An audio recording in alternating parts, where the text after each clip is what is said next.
الحمد لله نحمده ونستعينه ونستغفره ونعوذ بالله من شرور أنفسنا ومن سيئات أعمالنا. من يهد الله فلا مضل له ومن يضلل فلا هادي له وأشهد أن لا إله إلا الله وأشهد أن محمدا عبده ورسوله.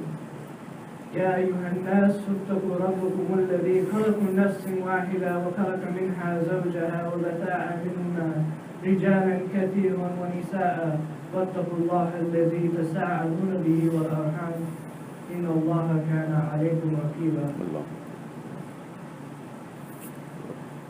The question we want to address today is whether we are struggling. What is the nature of our struggle? Is it private? When I'm around no one, am I the same person as if I were the same person when I'm around others?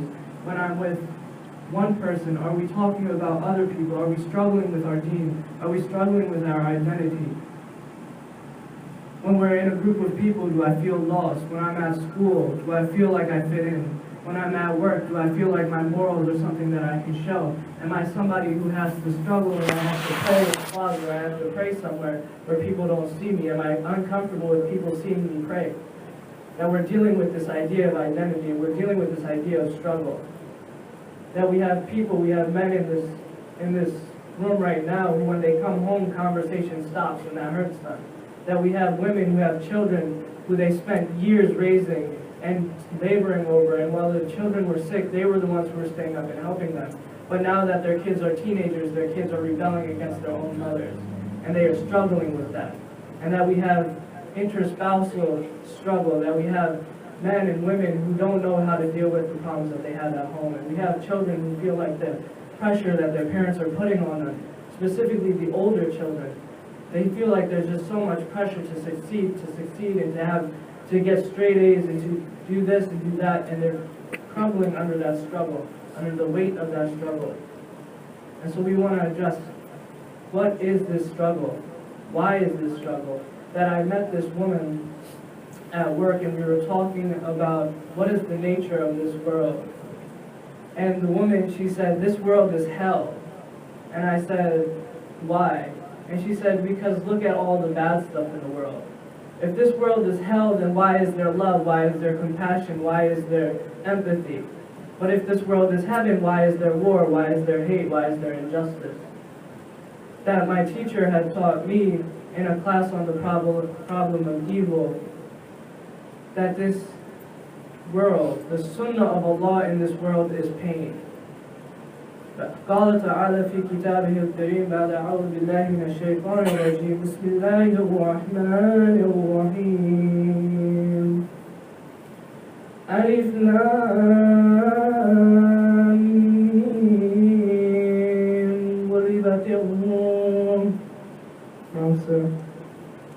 ألف لام ميم أحسب الناس أن يتركوا أن يقولوا آمنا وهم لا يفتنون ولقد فتنا الذين من قبلهم فليعلمن الله الذين صدقوا ولا يعلمن الكاذبين أم حسب الذين يعملون السيئات أن يسبقونا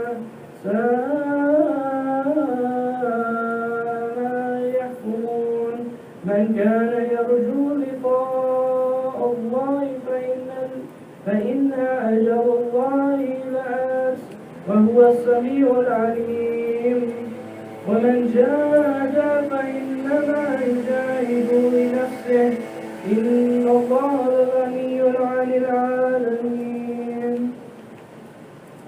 والذين آمنوا وعملوا الصالحات لنكفرن عنهم سيئاتهم ولنجزينهم أحسن الذي كانوا يعملون ووصينا الإنسان بوالديه حسنا وإن جاهداك لتشرك بما ليس لك به علم فلا تطعهما إلا إلي مرجعكم فأنبئكم بما كنتم تعملون يعملون والذين آمنوا وعملوا الصالحات لندخلنهم في الصالحين ومن الناس من يقول آمنا بالله فإذا أوذي بالله جعل فتنة الناس كعذاب الله ولئن جاء نصر من ربك ليقولن إن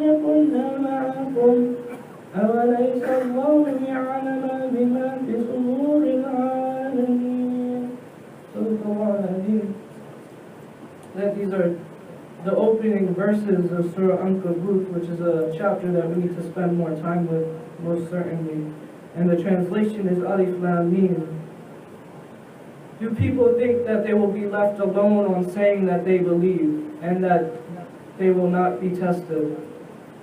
We indeed tested those who were before you, and Allah will certainly make it known the truth of those who are true, and will certainly make it known those who are false, those who are liars.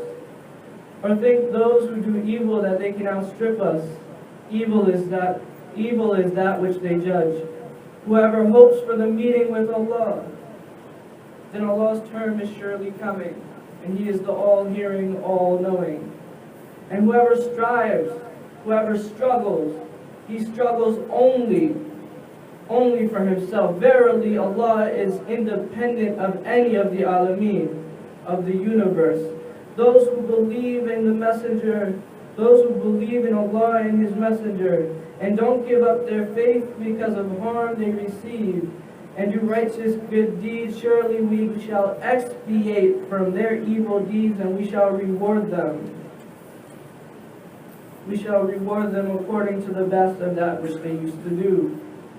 And we have enjoined on man to be good and dutiful to his parents. But if they strive to make you join with me anything of which you have no knowledge, then obey them not. Unto me is your return, and I shall tell you what you used to do. And for those who believe in the oneness and the other articles of faith and do righteous good deeds, surely we shall make them enter with the righteous into paradise. Of mankind are some who say, we believe in Allah. But if they are made to suffer for the sake of Allah, they consider the trial of mankind as a punishment from God, as if victory comes from your Lord. And if victory comes from your Lord, they say, verily we were with you the entire time. Is not Allah best aware of what is inside the breast of man? Al-Alameen. Struggle is at the essence of Islam. That any time you are tested with an affliction, you have two responses. And one is the response of Satan, and one is the response of Allah. That when you are hit with that first strike, that calamity, that affliction, someone gets sick, whatever it may be, you either fall into despair or you fall into prostration, but you will fall. That is the nature of this world. That you are not the one who chooses to face calamity, that the people in Syria didn't choose for their lives to be in a time of war, that the people in Palestine, they didn't choose to live in an area that was occupied, that the people here, you guys did not choose to go through daily struggles with your family, that you didn't choose for your child to maybe start using drugs. That wasn't a decision you made. What we are responsible for is not to somehow avoid all of these problems. Our responsibility is how do we react. Imam Abdul Qadir al-Jilani rahimahumullah gave us three reasons for trials, and then he gave us their signs. And so this is the crux of the khutbah. If you haven't been paying attention, I want you guys to listen for these 3 reasons for trial. The first reason that we would be tested is because of our own sins, that we had messed up. And the sign that this test is from sin is that when you get afflicted by it, your response is to complain. Your response, my response, is to complain about it and not have any patience. And instead of saying, God, I need your help right now, we say, God, why have you done this to me? That when we're in that situation, we know that that trial came out of our own sins. And surely there's a difference between the person who wants help from God versus the one complaining against him. The second reason, according to Imam Abdul Qadir, rahimahullah, is that the reason you are being affected and afflicted is because Allah wants to expiate your sins. He wants to expiate my sins. That He will say, as it said in the surah, that He will wash away your baggage.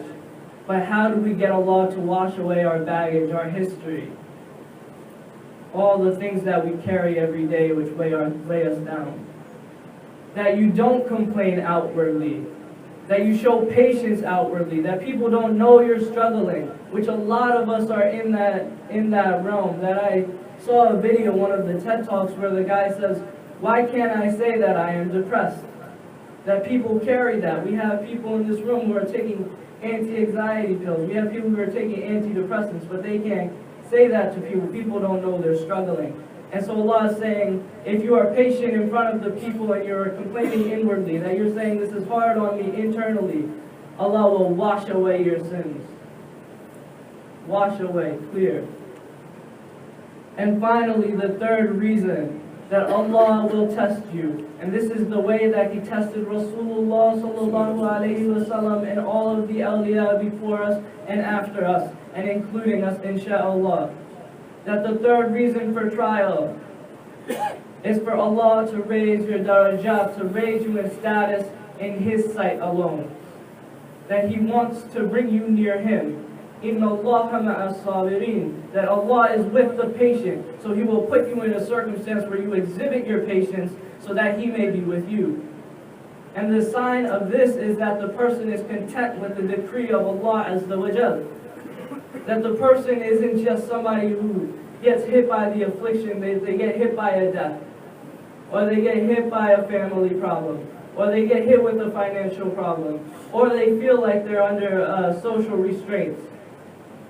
Whatever it may be, when it happens to them, they are like a mountain, they are firm. That these people are content with the decree of Allah inwardly and outwardly. We make dua that Allah makes us among these people. Ameen. There is only two options. There's only two responses. We know that. But from these 3 points, that if you sin, your response will be complaint. That if you want expiation, your response will be to be patient. And that if you want to get closer to God, then you are happy with what Allah gives to you.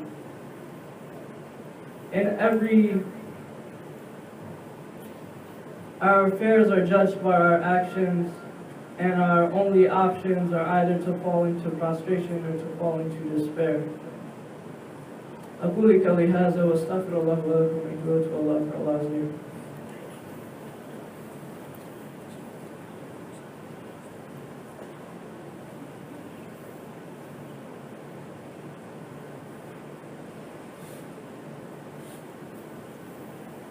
الحمد لله رب العالمين والصلاة والسلام على رسول الله وعلى آله وصحبه أجمعين.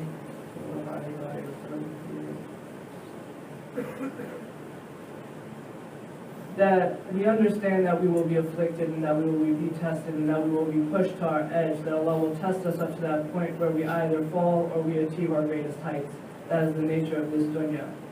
But the idea that we're going to face these calamities without knowing where they're coming from, what their natures are, without knowing about them, we will not pass these. That if we want to overcome, we have to learn how to deal with these things. And the foundation for dealing with these things, to deal with tests, is knowledge. That if you do not seek knowledge, you will not know what you're getting hit with. That you will not. That this is a promise. That those who don't seek knowledge, they'll be in a state of heedlessness. And when you're in a state of heedlessness, you don't have patience when calamity strikes.